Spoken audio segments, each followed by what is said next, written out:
What is a reasonable cause? Reasonable cause is a standard of proof. It is applied to a set of facts or actions to prove whether a reasonable person would have come to the same conclusion or acted in the same way given the totality of the circumstances.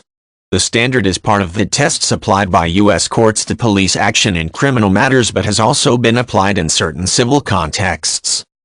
The U.S. Supreme Court is particularly concerned with the preservation of constitutional rights when civilians are confronted with police action.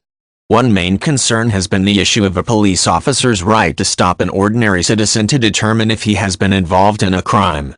The court has established probable cause and reasonable cause as the two legal standards of proof, or tests, to be applied to the circumstances of a police stop. Probable cause is the higher standard and applies to actual arrests and warrants.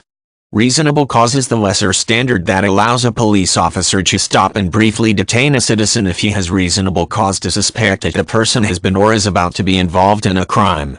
This definition allows judges and jurors to determine the legality of the stop.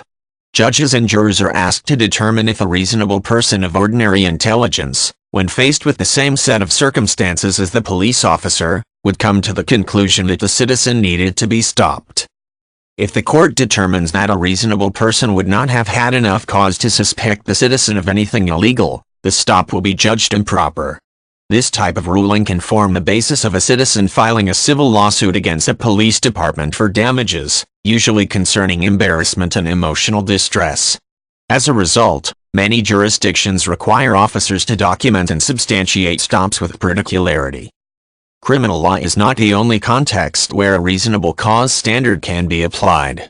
For example, the U.S. Internal Revenue Service, IRS, uses this standard when a person asks for relief from civil penalties for late or incorrect filing of tax returns.